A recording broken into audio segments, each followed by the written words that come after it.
বেশি হাসলে বা বাম চোখ লাফালে কি বিপদ আসে? এরপরে প্রশ্ন হলো, গর্ভবতী মহিলাদের বাচ্চার অবস্থান জানা অথবা ছেলে নাকি মেয়ে হবে এটা জানার জন্য আল্ট্রাসোনোগ্রাম করা যাবে কিনা? পিতা ও মাতার মধ্যে তর্ক বিতর্ক হলে সন্তান হিসাবে আমার করণীয় কি? গ্রামে গঞ্জে শহরে অনেকে পীরের হাতে বায়াত গ্রহণ করে, পীরের শেখানোর বাইরে কিছু সঠিক মনে করে না। পীর যা বলেন অন্ধের মতো সেটাকেই সঠিক মনে করেন। আল্লাহ ছাড়া আল্লাহকে বা জান্নাত পাওয়ার জন্য এটাই কি সঠিক পদ্ধতি? এরপরে প্রশ্ন হলো, আমাদের সন্তানের প্রতি পিতামাতার দায়িত্ব কর্তব্য কি? এরপরে প্রশ্ন হলো, আমি কোরআন শরীফ শুদ্ধ করে পড়তে পারি না, কিন্তু আমি প্রতিদিন সকালে মসজিদে শুদ্ধ করে পড়ার চেষ্টা করি। মসজিদের ইমাম সাহেব বলে যারা কোরআন শুদ্ধ করে পড়তে পারে না কিন্তু সকালে মসজিদে কোরআন পড়ে তাদের উপর আল্লাহ লানত পড়বে, কথাটা কতটুকু সত্য? জমজমের পানির মতো বরকতময় জিনিস বিক্রি করা কি জায়েজ? এরপরে প্রশ্ন হলো, কবর থেকে লাশ স্থানান্তরের পর পূর্বের কবরের স্থানে কিছু করা যাবে কিনা? বাড়িঘর তোলা কিংবা কৃষি কাজ করার অনুমোদন আছে কি নেই? যদি কোনো কারণে লাশ স্থানান্তর করা লাগে, ধরুন কারোর জমিতে অনুমতি ছাড়া কবরস্থ করা হলো, এখন যার জমিতে কবরস্থ করা হলো তার জমি তাকে বুঝিয়ে দেওয়ার প্রয়োজনে লাশ স্থানান্তর করে কবরস্থানে দাফন করা হলো, তার এই জমির উপরে এখন ঘর বাড়ি যে কোনো কিছু তোলা যাবে, তাতে কোনো অসুবিধা নেই। এরপরে প্রশ্ন করেছেন নীলুফার জাহান চৌধুরী, আপনি লিখেছেন, আমি হজে যেতে চাই, ছেলেকে সাথে নিয়ে যেতে চাইছি। আমার হাজব্যান্ড আগে হজ করেছেন, এখন বলছেন তাকে না নিয়ে গেলে আমার হজ হবে না, এই জন্য তাকে টাকা দিয়ে হজে নিয়ে যেতে হবে, না হলে আমি দোজখে যাব, আমার করণীয় কি? বোন নীলুফার, আপনার স্বামীর এই কথা সঠিক নয় যে তাকে না নিয়ে গেলে আপনি জাহান্নামে যাবেন বা দোজখে যাবেন, এটা সঠিক নয়। কারণ হলো, আপনার উপরে যে হজ ফরজ হয়েছে সেই ফরজ হজ আদায়ের জন্য যে কোনো মাহরাম সাথে রাখলেই হবে। আপনার ছেলে যদি মাহরাম হিসাবে চলে যান তাহলে সেক্ষেত্রে সেটা কিন্তু যথেষ্ট। এর পাশাপাশি আপনার হাজব্যান্ড তিনি যদি সাথে যান তাতেও কিন্তু চলবে। ব্যাপারটা এরকম যে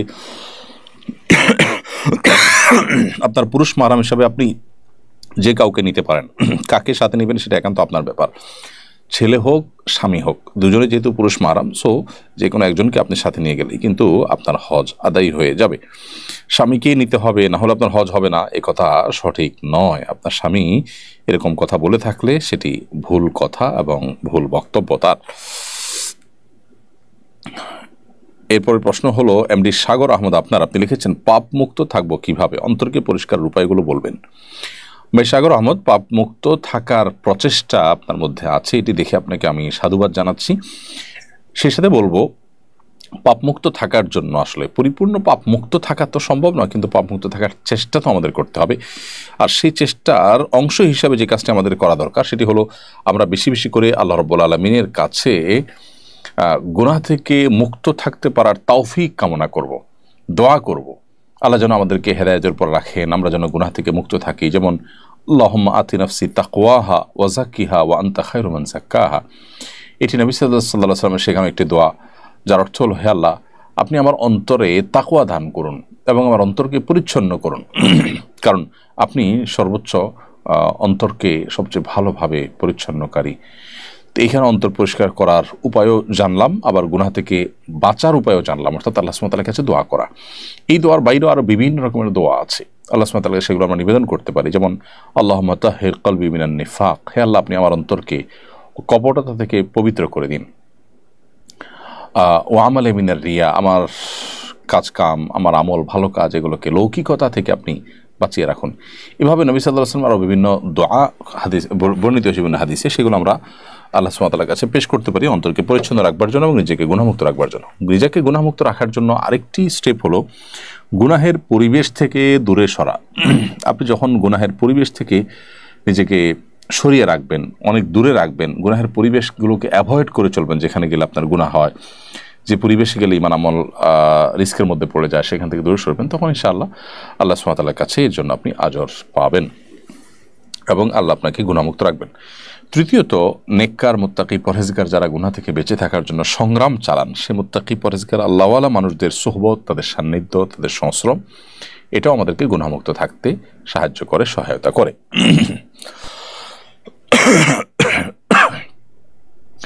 শামীম আহনাফ, আপনি লিখেছেন, আসছে 31st নাইট, সে বিষয়ে আমাদের করণীয় কি এবং আমরা কিভাবে এই অনাচার থেকে রক্ষা পাব? ভাই শামীম আহনাফ, 31st নাইট এটির সূচনা বা একেবারে শুরু হয়েছিল অগ্নিপূজক বা পেগানদের কাছ থেকে। ইরান থেকে এটি শুরু, এবং তখনকার অগ্নিপূজকরা নৈরোজ বা নওরোজ নামে, নতুন দিন, বছরের প্রথম দিন নামে তারা উৎসব করত। বছরের প্রথম দিন, প্রথম মুহূর্তকে উৎসব করার মধ্য দিয়ে কাটালে সারা বছর ভালো থাকা যায়, এরকম বিশ্বাস তারা ধারণ করত, লালন করত। দুঃখজনক হলেও সত্য যে আধুনিক পৃথিবীতে বিজ্ঞান মনস্ক দাবিদার মানুষেরা সেই কাজটাই এখন করছেন। অর্থাৎ বছরের প্রথম প্রহরকে তারা আনন্দ ফুর্তি করে, হাসি তামাশা করে, চিৎকার চেঁচামেচি করে, বিনোদনের মাধ্যমে তারা এটাকে কাটাবার চেষ্টা করেন। কেন? তারা আশা করেন যে এর মাধ্যমে তারা সারা বছর হয়তো ভালো থাকতে পারবেন। অনেকে অবশ্য আজকাল এই উদযাপন কেন করেন সে উদ্দেশ্যও জানেন না, সেটা তো আরও ভয়াবহ ব্যাপার। অর্থাৎ কেন যে এই হইহুল্লোড় করছেন, কেন যে আনন্দ করছেন, সেটার কারণ পর্যন্ত জানা নেই। কারণ হলো আপনি আনন্দ করছেন, বিনোদন করছেন কেন? কারণ বছরের প্রথম প্রহর শুরু হয়েছে। তো এটি যদি আপনার আনন্দের কারণ হয়, কি কারণে আনন্দের কারণ? মানে নতুন কিছু আসছে সেজন্য?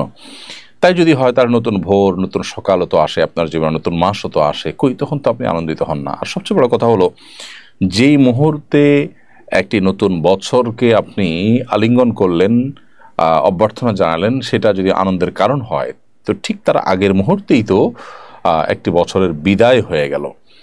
তো বছরের আগমন যদি, নতুন বছরের শুরু হওয়া যদি আনন্দের কারণ হয়, তাহলে বছরের সমাপ্তি কি বেদনার কারণ হবে না? তার জন্য কি আপনি বেদনাহত হয়েছেন কখনো? তো এই বিষয়টি আমাদের খুব ভালো করে রপ্ত করতে হবে, বুঝতে হবে যে এটি একটি অযৌক্তিক, হাস্যকর একটি কাজ। যারা নিজেদেরকে বিজ্ঞান মনস্ক দাবি করছেন, এই যুগে এসে তারা এই 31st নাইট উদযাপন করছেন, হইহুল্লোড় করছেন, বছরের প্রথম প্রহরকে ভালোভাবে উদযাপন করে সারা বছর থাকার চেষ্টা করছেন, অথবা উদ্দেশ্যহীনভাবে এই ফুর্তি করছেন, সেই মানুষগুলো তাদের বিবেককে জিজ্ঞাসা করা উচিত তারা কেন এই কাজটি করছেন, এর পেছনে কি যৌক্তিকতা আছে, এর পেছনে কি তাদের সার্থকতা আছে। এটি অন্য ধর্মাবলম্বী অগ্নিপূজকদের থেকে শুরু হলেও পরবর্তীতে খ্রিস্টানরা এটিকে খুব ভালো করে ধারণ করেছে। দুর্ভাগ্যজনক বিষয় হলো, এদেশের মানুষের, এই মাটির এবং এদেশের মানুষের যত রকমের কালচার আছে, ধর্মভিত্তিক কালচার, অঞ্চলভিত্তিক কালচার, তার কোনোটির সাথে 31st নাইটের কোনো সম্পর্ক নেই, অথচ এটি আমাদের দেশে চাপিয়ে দেওয়া হচ্ছে।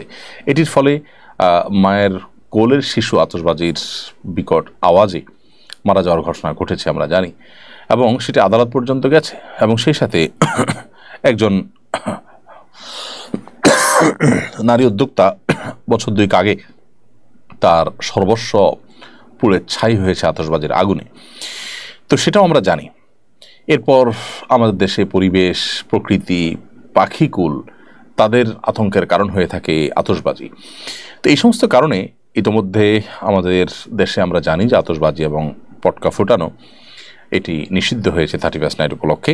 সো এ বিষয়ে যদি কেউ কোনো প্রকার অন্যায় করতে চায়, কেউ যদি আইন লঙ্ঘন করতে চায়, কেউ যদি মানুষের জীবনকে, পশু পাখির জীবনকে বিষিয়ে তুলতে চায়, তাহলে তাদের হাত ধরে থামিয়ে দিতে হবে। সবাই সমাজে উদ্যোগ নিতে হবে এই ধরনের কর্মকাণ্ড যেন কেউ ঘটাতে না পারে। তাহলে ইনশাআল্লাহ এই পরিস্থিতি থেকে আমরা হয়তো রক্ষা পাবো। আমাদের দেশে একটা শ্রেণী মানুষ, তারা বাহির থেকে বিভিন্ন কালচারকে তারা আমদানি করে দেশে পুশ করার চেষ্টা করেন। বিশেষ করে এক শ্রেণীর মিডিয়া আছেন, এক শ্রেণীর সুশীল সমাজ আছেন, যারা বাহিরের বিভিন্ন এজেন্ডা বাস্তবায়ন করার চেষ্টা করেন। তারা আমাদের দেশের উপর কালচারাল আক্রমণ বা সাংস্কৃতিক আগ্রাসন তারা চালানোর জন্য হাতিয়ার হিসেবে ব্যবহৃত হচ্ছেন। সেই মানুষগুলোর উপর আমাদের সতর্ক থাকতে হবে, সচেতন থাকতে হবে, এবং আমাদের দেশের উপরে চালানো যে আপনার কালচারাল যে অ্যাটাক বা সাংস্কৃতিক যে আক্রমণ, এটাকে প্রতিহত করার চেষ্টা আমাদের করতে হবে। এই সমস্ত মিডিয়াগুলো এই বিজাতীয় সংস্কৃতিগুলোকে আমাদের দেশে গেলানোর চেষ্টা করছে নানাভাবে। বেশি হাসলে বা বাম চোখ লাফালে কি বিপদ আসে? কোরআন হাদিসের আলোকে জানতে চাই। পোলাপান বেশি হাসাহাসি করলে অনেক মুরব্বীরা দেখবেন বলে, এই তোর কপালে কোনো দুঃখ আসতেছে রে, ঠিক না? এরকম কিছু মাসলা মাসাইল আমাদের দেশে আছে, কিছু হাদিস বাহির করছে মুরব্বীরা। আমি চিন্তা ভাবনা করে দেখছি, এরকম 50-60টা আপনার এ ধরনের মাসআলা আছে যেগুলো মুরব্বীরা বাইর করছে, যে রাতের বেলায় বাসা থেকে, ঘর থেকে হাত ধোয়া পানি বাইরে ফেলতে হয় না, ফেললে ক্ষতি হয়। শুনছেন না এটা? তারপরে রাতের বেলা নখ কাটা ঠিক না, এটা ভালো না, এটা ক্ষতি হয়। তারপরে আপনার এই যে যেটা আছে কি, বেশি বেশি হাসলে বিপদ আসে, এগুলো যারা বাহির করছে আমার মনে হয় ওনাদের একটা নেক উদ্দেশ্যে ওনারা এগুলো বাহির করছে। এগুলো কোরআন হাদিসের কথা না, এগুলো সব ভুয়া কথা, মানুষের বানানোর কথা। এই মানুষের বানানোর কথাটা কেন বানাইছে আমি চিন্তা করছি। আমার কাছে মনে হলো এটা বানানোর উদ্দেশ্য হলো যে ধরেন পোলাপান অতিরিক্ত হাসাহাসি করে, এটা তো ভালো জিনিস না। হাসবে মানুষ, কিন্তু অতিরিক্ত হাসাহাসি করা তো ভালো জিনিস না। ওইগুলোকে থামানোর জন্য একটা জাল হাদিস বানায় নিছে যে বেশি হাসলে কিন্তু কান্দা লাগবে, যাতে করে ভয় করে তারা হাসাটা কমায় দেয়। বাসার বাইরে খাবারের পরে আপনি প্লেটে হাত ধোয়া পানি জম করে বাইরে ফেলে দিলেন, কারণ গায়ে পড়তে পারে, দেখে শুনে ফেলানো দরকার। রাতে অন্ধকারে দেখা যায় না, এখন না এত বিদ্যুৎ, তখন তো এত বিদ্যুৎ ছিল না, লাইট টাইট ছিল না। এই জন্য মুরব্বীরা যাতে কারোর ক্ষতি না হয় যেন একটা হাদিস জাল বানায় নিছে। কথা বুঝতে পারছেন? রাতের বেলা এখন না লাইট ফকফকা আলো, চেরাগের মোমবাতির বা হারিকেনের আলো, অন্ধকার আলো, আধারের মধ্যে নখ কাটতে গেলে হাত কেটে যেতে পারে। পোলাপান যাতে দিনের বেলা কাটে, এই জন্য মুরব্বীরা হাদিস জাল বানায় নিছে যে রাতের বেলা নখ কাটা ঠিক না। এগুলো সবগুলো ন্যাক উদ্দেশ্যে হাদিস জাল বানাইছে। কিন্তু যদি কেউ হাদিস জাল বানায়, নবীজির নামে কোনো মিথ্যা কথা বলে বা ইসলামের নামে কোনো ভিত্তিহীন কথা বলে, মান কাযিবা আলাইয়া মুতাআম্মিদান ফালিয়াতাবাওয়া মাকআদাহু মিনান নার, যে ব্যক্তি নবীজির নামে কোনো মিথ্যা কথা বলে, বানোয়াট কিছু বলে, সে যেন জাহান্নামে নিজের টিকেটের রিজার্ভেশন করে রাখলো। আল্লাহ তাআলা আমাদেরকে সমস্ত ভিত্তিহীন বিশ্বাস থেকে বেরিয়ে আসার তৌফিক দান করুন। অতএব সমস্ত ভিত্তিহীন কথা বলা যাবে না। তবে এটা ঠিক, ইন্না মা'আল উসরি ইউসরা, মানুষের সুখের পরে দুঃখ, দুঃখের পরে সুখ আছে। বেশি হাসাহাসি করতেছেন, এরপরে একটু অসুবিধা হলেও হতে পারে, কিন্তু সেটাকে হলফ করে বা এভাবে নিশ্চিত করে বলার কোনো কারণ নাই। অতএব এগুলো করবো না। আর বাম চোখ লাফানোর ব্যাপারটা, বাম চোখ লাফাইলে কি হয়? বিপদ আসে। ডাইন হাত চুলকালে কি হয়? টাকা আসে। বাম হাত চুলকালে কি হয়? টাকা চলে যায়। হায় রে হায় রে হায় ভাই, বাম চোখ আর ডান চোখ যত চোখ লাফাক, অতিরিক্ত লাফালাফি করলে আপনি ডাক্তারের কাছে যাবেন। এখানে ডাক্তারের কাছে গেলে ডাক্তারের ফি লাগবে, এই টাকা খরচ হবে, এই তো বাম চোখ লাফালে আপনার বিপদ আসবে। এটা ভিত্তিহীন শিরকপূর্ণ কথা। ইমানদার এই সমস্ত ফালতু কথা বিশ্বাস করবে। এখন মুশকিল হলো, আপনি জানেন এটা ভিত্তিহীন বুয়া, তারপরে যদি বাম চোখটা লাফালাফি শুরু করে দেয়, অনেকে বলে যে ভাই তখন কিন্তু একটা ভয় আসে, আরে না জানি কোন বিপদ আসতেছে। বিশ্বাস করে এটা ভুয়া, তারপরে ওই যে এমন ভাবে গেঁথে গেছে যে শয়তান তার মধ্যে ওয়াসওয়াসা সৃষ্টি করে। এবং কখনো কাকতালীয় ভাবে যদি বাম চোখও লাফাইছে, আবার এদিকে আপনার বিপদও আসছে, তাহলে বুঝবেন যে ঠাডা পড়ে বক মারা গেছে আর ফরিকির কারামতে যায় রয়েছে। ওইটার দুই পয়সার কোনো ভ্যালু। আল্লাহ তাআলা আমাদেরকে সমস্ত কুসংস্কার এবং শিরকপূর্ণ বিশ্বাস থেকে বেরিয়ে আসার তৌফিক দান করুন। গ্রামে গঞ্জে শহরে অনেকে পীরের হাতে বায়াত গ্রহণ করে, পীরের শেখানোর বাইরে কিছু সঠিক মনে করে না। পীর যা বলেন অন্ধের মতো সেটাকেই সঠিক মনে করেন। আল্লাহ ছাড়া, আল্লাহকে বা জান্নাত পাওয়ার জন্য এটাই কি সঠিক পদ্ধতি? ভাইরা আমার, কোন পীর যদি এমন কথা বলেন যেটা কোরআন হাদিসে করার কথা বলা হয়েছে, তাহলে তো এটা অবশ্যই করবেন। সেটা পীরের বললেও করবেন, না বললেও করবেন, কারণ কোরআন হাদিসে আছে। আর যদি কোনো পীর সাহেব এমন কোনো কথা বলেন করার জন্য যেটা কোরআন হাদিসের বরখেলাফ হয়, তাহলে সেটা পীর সাহেব কেন, পীর সাহেবের আব্বাজান এসে বললেও করা যাবে। কারণ লা তাআতা লি মাখলুকিন ফি মাসিয়াতিল খালিক, আল্লাহর অবাধ্য হয়ে আল্লাহর নাফরমানি করে পৃথিবীতে কারোর কথা মানা যাবে। অতএব এই বিষয়টা আমাদের মাথায় রাখতে হবে। আমরা অনেকে মনে করি যে পীর সাহেব যা বলুক কোনো কথা না, সেটা করতে হবে। ফার্সিতে একটা কবিতা আছে, বামায়ে সাজ্জাদারাঙ্গি কোন গরাত পীরে মাগা গোয়াদ কে সালেক বে খবর নবুয়াত জরা হো উসমে মনজিলহা। অর্থাৎ পীরে মগা যদি তোমাকে, অভিজ্ঞ কোন পীর যদি তোমাকে বলে যে তোমার জায়নামাজ মদ দিয়ে ভরায় ফেলো, মদ ঢেলে জায়নামাজ ভরায় ফেলো, তাহলে তুমি তাই করো, কারণ মদ হালাল হারাম এটা তোমার চাইতে উনি ভালো জানেন। ভাইরা আমার, আল্লাহ তাআলা মদকে হালাল করেছেন না হারাম করেছেন? অতএব পীর সাহেব যদি দুনিয়ার সবাই একসাথ হয়ে যান, আলেম সাহেব, শেখ সাহেব যদি সবাই একসাথ হয়ে ওই মদ আপনাকে গায়ে মাখাইতে বলে, আপনাকে জায়নামাজে মাখাইতে বলে, আপনাকে পান করতে বলে, ওটাকে স্বাভাবিক করে, তাহলে সেটা আপনি গ্রহণ করতে পারেন? আল্লাহ তাআলা আমাদেরকে বোঝার তৌফিক দান করুন। আমরা আল্লাহর অবাধ্য হয়ে পৃথিবীর কোনো মানুষের বাধ্যগত হতে পারি? আমার দল, আমি দল করি, আমার দলের নির্দেশ, কিন্তু আল্লাহর নির্দেশের বরখেলাফ। মুসলমান হলে আমি কখনো দলের নির্দেশ মানতে পারি না আল্লাহর নির্দেশের বাইরে গিয়ে। আল্লাহ তাআলা আমাদেরকে পরিপূর্ণ আনুগত্য করার তৌফিক দান করুন। এরপরে প্রশ্ন হলো, আমি কোরআন শরীফ শুদ্ধ করে পড়তে পারি না, কিন্তু আমি প্রতিদিন সকালে মসজিদে শুদ্ধ করে পড়ার চেষ্টা করি। মসজিদের ইমাম সাহেব বলে যারা কোরআন শুদ্ধ করে পড়তে পারে না কিন্তু সকালে মসজিদে কোরআন পড়ে তাদের উপর আল্লাহ লানত পড়বে, এই কথাটা কতটুকু সত্য? নাউজুবিল্লাহ। কোন ইমাম যদি এই কথা বলেন তাহলে সন্দেহাতীতভাবে তিনি জঘন্য ভুল করছেন, তার ইস্তেগফার করা উচিত। এক্ষেত্রে একটা হাদিস বলা হয়, রুব্বা কারিইন লিল কোরআন ওয়াল কোরআন ইয়ালআনুহু, বহু কোরআনের পাঠক আছে কোরআন পড়ে অথচ কোরআন তাদেরকে অভিশাপ দেয়। এই যে হাদিস বলা হয়, এই হাদিসটা সম্পর্কে মুহাদ্দিসিন ইকরাম, হাদিস বিশারদদের মন্তব্য হলো এটা কোনো হাদিস না এবং এটাকে নবী সাল্লাল্লাহু আলাইহি ওয়াসাল্লামের বক্তব্য হিসেবে কোথাও পাওয়া যায় না। মাইমুন ইবনে মেহরানের বক্তব্য হিসেবে অনেক মুহাদ্দিসগণ মন্তব্য করেছেন, এই যে একজন সালাফ পূর্বসূরির বক্তব্য, এটা কোনো হাদিসের নবী সাল্লাল্লাহু আলাইহি ওয়াসাল্লামের বক্তব্য না, নবী সাল্লাল্লাহু আলাইহি ওয়াসাল্লামের দিকে সম্বোধন করা সঠিক নয়। এটা হলো প্রথম কথা। দ্বিতীয় কথা হলো যে ধরেও নেওয়া হয় হাদিসের অংশ হোক সেটা মাইমুন ইবনে মেহরান, তিনি একজন সালাফ, তার উক্তি হিসাবে যদি ধরে নেওয়া হয় তাহলে তার অর্থ আপনাকে কে বলেছে যে কোরআন শুদ্ধ করার চেষ্টা করে তারপরেও সে শুদ্ধ করতে না পারলে লানত পড়ে, কে বলেছে আপনাকে? এটার ব্যাখ্যা সৌদি আরবের সাবেক গ্র্যান্ড মুফতি শেখ আব্দুল আজিজ বিন আব্দুল্লাহ বিন বাদ রাহমাতুল্লাহ বলেছেন। এর ব্যাখ্যা হলো যে সে মসজিদে বা বাসায় যে কোনো জায়গায় কোরআন তেলাওয়াত করে, কোরআনে পড়ে একটা, সে আমল করে আরেকটা, উল্টা, তো এই কোরআনের অভিশাপ পায়, এরকম উদ্দেশ্যে কথা অনেক উলামা ইকরাম বলেছেন। যাই হোক, খোলাসা কথা হলো আপনি কোরআন পরিপূর্ণ বিশুদ্ধ করে পড়তে পারেন না কিন্তু চেষ্টা করেন, আপনি অবশ্যই আল্লাহর কাছে সওয়াব পাবেন, লানত পড়বে না আপনার, বরং কি হবে, আপনি সওয়াব পাবেন। তবে হ্যাঁ, শুদ্ধ করার চেষ্টা করতে হবে। আপনি কোনো একজন আলেম হাফেজের কাছে গিয়ে বলবেন, হুজুর আমার তেলাওয়াতটা একটু শুনেন, যদি মেজর ভুল থাকে যেটাকে লাহানে জলি বলে, যেটা কারণে অর্থ পরিবর্তন হয়ে যায়, তাহলে সেক্ষেত্রে কিন্তু কি হবে, আপনার ওটাকে কারেকশন করতে হবে, কারণ ওটার কারণে আপনার নামাজ হবে না, নামাজ নষ্ট হয়ে যাবে। এই জন্য মিনিমাম অতটুকু আপনাকে শুদ্ধ করতে হবে। আজকাল অনলাইনে আপনি ইউটিউব থেকে মুখে মুখে উচ্চারণ এক্সারসাইজ করতে করতে, অনুসরণ করতে করতে আপনি 60% শুদ্ধ করে ফেলতে পারবেন। শুদ্ধতার একটা না অনেকগুলো লেয়ার আছে। 100% শুদ্ধ এটা সবার হয় না। আমারও অনেক তেলাওয়াতের মধ্যে আমার চাইতে আরো ভালো যারা তেলাওয়াত জানেন তিনি অনেক সূক্ষ্ম সূক্ষ্ম ছোট ছোট অশুদ্ধ দিক বাইর করতে পারবেন। এগুলোর কারণে কোনো তেলাওয়াতের কারণে সওয়াব হবে না বা গুনাহ হবে এরকম কোনো বিষয় না।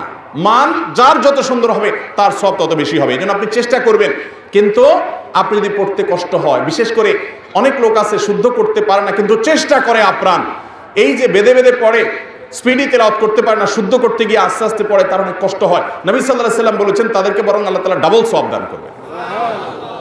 তাহলে কোরআন তেলাওয়াত বাবা পড়তে গিয়ে যদি গুনাহ হয় আবার লানত পড়ে যায়, তার চাইতে আমি না পড়ি, এই কাম করবেন, বরং চেষ্টা করবেন শুদ্ধ করার। ঠিক আছে তো ইনশাআল্লাহ? একবার হুজুরদের মতো শতভাগ শুদ্ধ করতে পারেন না, অসুবিধা নেই, কোনো অসুবিধা নেই, তারপর আপনি সওয়াব পাবেন। আপনি চেষ্টা করেন, কোনো হুজুরকে শুনান যে মেজর ভুল হয় কিনা, মেজর ভুল, বড় ভুল, অর্থ পরিবর্তন হওয়ার মতো ভুল যদি না হয়, একবারে শতভাগ ঠিক করে বলতে পারেন না, তো এটার কারণে আপনার অর্থ বিকৃতি হবে না এবং এর কারণে আপনার গুনাহ হবে না, বরং সওয়াব পাবেন ইনশাআল্লাহ। চেষ্টা অব্যাহত রাখবেন, তবে ওলামাদের সহযোগিতা নেবেন। জমজমের পানির মতো বরকতময় জিনিস বিক্রি করা কি জায়েজ? কিভাবে বুঝবো কোনটা আসল আর কোনটা নকল জমজম? ভাইরা আমার, জমজমের পানি বিক্রি করা জায়েজ কিনা এ বিষয়ে প্রথম কথা হলো, জমজমের যে কূপ, সে কূপে যে পানি এটা বিক্রি করা, অর্থাৎ কূপের পানি কূপে থাকা অবস্থায় বিক্রি করা জায়েজ নাই। অর্থাৎ এই পানি কেউ নিতে হলে টাকা দিয়ে নিবে, এরকমটি করার বা এরকম শর্ত দেওয়ার বা সেই পানি বিক্রি করা, ওই কূপে থাকা অবস্থায় ওটা বিক্রি করার কোনো অধিকার কারোর জন্য নাই এবং সেটা জায়েজ নাই। কিন্তু কূপ থেকে পানি উত্তোলন করে বোতলজাত করা হয়েছে, প্যাকেটজাত করা হয়েছে, এরপর সেটা কেউ কিনে নিল বা সংগ্রহ করলো, করে নিজের কাছে নিয়ে আসলো, পরিবহন করলো, সংরক্ষণ করলো। এই যে সংরক্ষণ, পরিবহন, এখানে তার শ্রম, সময় ব্যয় করা হয়েছে। এখন সে নিজে যে এটা সংগ্রহ করে এনেছে, এনে সে তার কাছে রেখেছে, পরিবহন করেছে, এখানে তার শ্রম, সময় ইত্যাদি যেহেতু ইনভেস্ট হয়েছে, অতএব সে এটা অন্য কারোর কাছে বিক্রি করতে পারে। এই ব্যাপারে সারা বিশ্বের সমস্ত উলামা ইকরাম একমত, কারোর কোনো দ্বিমত নাই। তাহলে জমজমের পানি এটা পরিবহন করার পর, বোতলজাত করার পর সেটা এনে কেউ বিক্রি করতে পারে, শরীয়তের দৃষ্টিকোণ থেকে সেটা নিষেধ না। কিন্তু সৌদি আরবের থেকে তাদের সৌদি আরব সরকার সৌদি আরব থেকে বাণিজ্যিক উদ্দেশ্যে জমজমের পানি পরিবহন করা বা এটা বাইরে নিয়ে যাওয়া, শিপমেন্ট করা, এটার কোনো সুযোগ তারা রাখে নাই। হাজি সাহেবদের জন্য হাদিয়া দেওয়া হয়, তারা কিনে 2-4টা নিজেদের জন্য আনতে পারে। তো সেটা আনার পর কোনো হাজি সাহেব যদি কারোর কাছে বিক্রি করেন, পিওর জমজমটা কোনো প্রকার ধোঁকা প্রতারণার আশ্রয় না নেন, তাহলে শরিয়ার দৃষ্টিকোণ থেকে সেটা নাজায়েজ কোনো কাজ না। বিশেষ করে এদেশে হাজার হাজার মানুষ আছে যারা উমরায় যেতে পারেন না, হজে যেতে পারেন না, সে সামর্থ্য নেই, কিন্তু জমজমের পানি সম্পর্কে আব্দুল ইবনে আব্বাস রাদিয়াল্লাহু তাআলা বলেছেন, মা উজ্জামজম লিমা শুরিবালা, জমজমের পানি যে উদ্দেশ্যে খায় সে উদ্দেশ্য হাসিল হয়। কেউ অসুস্থ থাকলে এই পানি শেফার উদ্দেশ্যে খেলে আল্লাহ তাআলা তাকে আরোগ্য লাভ করেন, আরোগ্য দান করেন। বিধায় এই জমজম যে গরিব মানুষ হজ উমরা করতে যেতে পারে নাই, তৌফিক হয় নাই, কোনো হাজির কাছ থেকে তিনি নিয়ে পান করতে পারেন অথবা কিনে তিনি এটা পান করতে পারেন শেফার উদ্দেশ্যে, সেটা জায়েজ আছে। কিন্তু কোনো কেউ যদি সে পানি বিক্রি করতে গিয়ে প্রতারণা করে আসল পানির জায়গায় নকল পানি দিয়ে দেয় বা মিক্স করে দেয়, তাহলে সেক্ষেত্রে সে প্রতারণা করার কারণে অপরাধী হবে। অন্য 10টা পণ্যে যেরকম ধোঁকাও দেওয়ার কারণে গুনাহ হবে, এক্ষেত্রে একই গুনাহ তার হবে এবং এক্ষেত্রে তার দায়িত্বশীল আচরণ করতে হবে। তবে আমরা বলবো এ ধরনের বরকতময় জিনিস কয় টাকার দাম এটা বিক্রি করার চাইতে মানুষকে হাদিয়া দেওয়া উত্তম। এবং হাদিয়া দেওয়ার ক্ষেত্রে আপনি আশেপাশে অসুস্থ মানুষ, পরিচিত অপরিচিত মানুষকে অল্প অল্প করে দেন, কিন্তু আপনি হাদিয়া দেন, এটা হলো সবচেয়ে উত্তম। কিন্তু যদি কেউ বিক্রি করে শরিয়াত দৃষ্টিকোণ থেকে সেটা নাজায়েজ বা হারাম নয়। সৌদি আরবের দোকানে দোকানে সব জায়গায় বিক্রি হয়, সমস্ত উলামা ইকরাম এটাকে জায়েজ বলেছেন। তবে আবারও বলছি যে বিক্রির ক্ষেত্রে প্রতারণার যেন আশ্রয় নেওয়া না হয়, আনাই হয় 2-4টার বেশি আনা যায়ও না। অতএব এটা একান্ত কেউ কাউকে প্রয়োজন দিতে পারেন। আবার বিক্রিরও প্রয়োজন হতে পারে যে কারোর হয়তো আত্মীয় স্বজন নাই যে তার কাছ থেকে গিফট বা উপহার পাবে, সে বাধ্য হয়ে কিনছে শেফার জন্য, সে সুযোগ শরিয়াত দৃষ্টিকোণ থেকে আছে। এ ব্যাপারে নিষেধাজ্ঞা শরিয়াত দৃষ্টিকোণ থেকে নাই। বাংলাদেশ ফার্মেসি কাউন্সিলের নিয়ম অনুযায়ী এমবিবিএস ডাক্তারের প্রেসক্রিপশন ছাড়া ফার্মেসি দোকানদাররা অ্যান্টিবায়োটিক ওষুধ বিক্রি করতে পারবে না, কারণ এটি জনস্বাস্থ্যের জন্য হুমকি স্বরূপ। তা সত্ত্বেও যারা প্রেসক্রিপশন ছাড়া অ্যান্টিবায়োটিক বিক্রি করেন তাদের ইনকাম হালাল হবে কিনা? ইনকাম হালাল হয়ে যাবে, কিন্তু কাজটা অনুচিত হবে, শরীয়ত দৃষ্টিকোণ থেকে একটি ছোট গুনাহ হবে। কারণ আপনি যে কাজটি করছেন সেটি অনুমোদিত নয়, অথচ আপনি অনুমোদনের বাইরে কিছু করবেন না মর্মে সংকল্পবদ্ধ হয়েই আপনি ব্যবসা প্রতিষ্ঠান শুরু করেছেন, তাহলে আপনার কথা রক্ষা হল না। সেক্ষেত্রে শুধু ছোট গুনাহ নয়, কবিরা গুনার দিকেও যেতে পারে। আবার যদি এটি সত্যি কারো স্বাস্থ্যের জন্য হুমকির হয়, কারো বিপদের কারণ হয়, তাহলে সেটি আলাদা গুনাহের কারণ। কিন্তু এর ফলশ্রুতিতে আপনার উপার্জন হারাম হবে না। উপার্জন হারাম হওয়ার জন্য সুনির্দিষ্ট ক্রাইটেরিয়া আছে, মানদণ্ড আছে, তার ভিত্তিতে উপার্জন হারাম হবে। আপনি যদি কারোর জিনিস চুরি করেন, ডাকাতি করেন, কোরআন হাদিসের সরাসরি নিষিদ্ধ কোনো কিছু করেন, তাহলে সেক্ষেত্রে সেটি হারাম উপার্জন হিসেবে বিবেচিত হবে। উপার্জন হালাল, কিন্তু এই হালাল উপার্জন করতে গিয়ে আপনি যদি রাষ্ট্রের কোনো আইন বা কোনো নিয়মকে লঙ্ঘন করেন, তো শরিয়াত দৃষ্টিকোণ থেকে সেটাও নিষিদ্ধ। তবে সেটার নিষিদ্ধের যে মাত্রা সেখানে হেরফের আছে, অর্থাৎ আল্লাহ সুবহানাহু ওয়া তাআলা সরাসরি নিষেধ করেছেন, সেই নিষেধাজ্ঞা অমান্য করা আর রাষ্ট্র মানুষের কল্যাণে যে আইন করেছে, নিয়ম করেছে, যেটার সাথে কোরআন সুন্নাহর কোনো সংঘর্ষ নাই, সেটা লঙ্ঘন করা মাত্রা এক নয়। তবে এটি অপরাধ এবং গুনাহ অবশ্যই একজন মুসলমান সেটি করতে পারেন না। ভালো মুসলমান হতে গেলে তিনি অবশ্যই এই সমস্ত অন্যায় থেকেও তাকে বেঁচে থাকতে হবে। এর একটা বিশেষ কারণ এটিও যেটি বলছিলাম আমরা, যে একজন রোগী তার স্বাস্থ্যের জন্য এই ঔষধটি অনেক বেশি ক্ষতিকর হতে পারে, যেটা একজন ডাক্তার বা একজন চিকিৎসক আগপাজ বিবেচনা করে, পূর্বাপর বিশ্লেষণ করে, সার্বিক অবস্থার পর্যালোচনা করে তারপর তিনি প্রেসক্রিপশন লিখবেন, যেটা ডাক্তার না হলে সেটা সম্ভব নয়। অতএব মানুষের জন্য ক্ষতির কারণ হতে পারে এমন কোনো পদক্ষেপ করতে একজন ইমানদার সতর্ক থাকবেন। যদি ব্যাপারটা এমন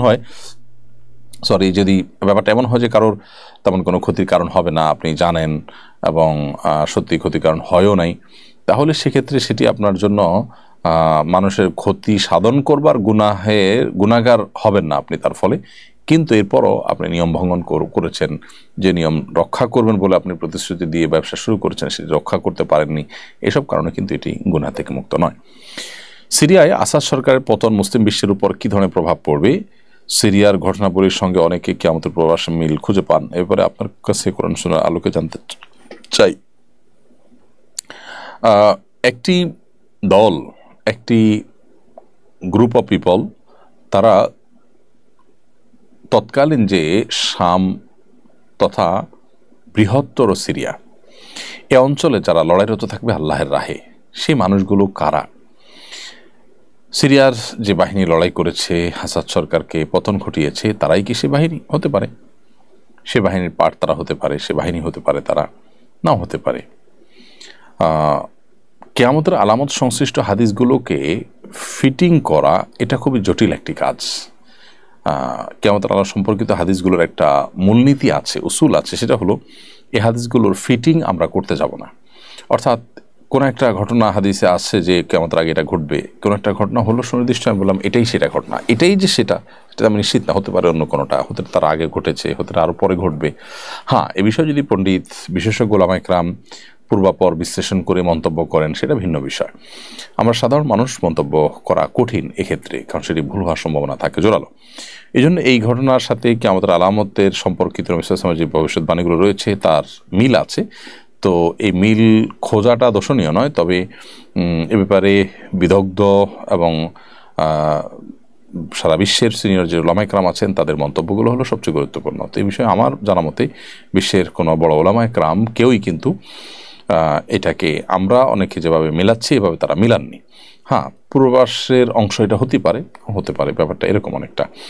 আর আসাদ সরকারের পতন এটি সন্দেহাতীতভাবে একটি জুলুমের পতন, অনেক বড় একটা নির্যাতনের ইতিহাসের পতন। বিধায় মুসলিম বিশ্বের যে সমস্ত শাসকরা তারা জুলুম করেন প্রজাদের উপর, তাদের জন্য এখানে বার্তা রয়েছে, তারা এখনও সতর্ক হওয়ার সময় রয়েছে, তাদের ফিরে আসার সুযোগ রয়েছে। আবার একইভাবে একজন জালিম বা একজন অত্যাচারী তার যে পতন হয় দুদিন আগে আর পরে,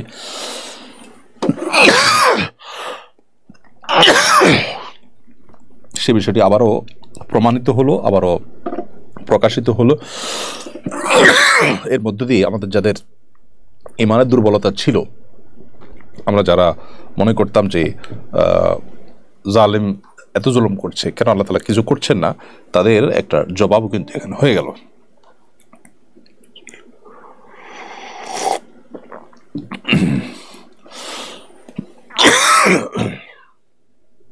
সম্প্রতি সচিবালয়ে আগুন লেগেছে, এতে অনেক ক্ষয়ক্ষতি হয়েছে।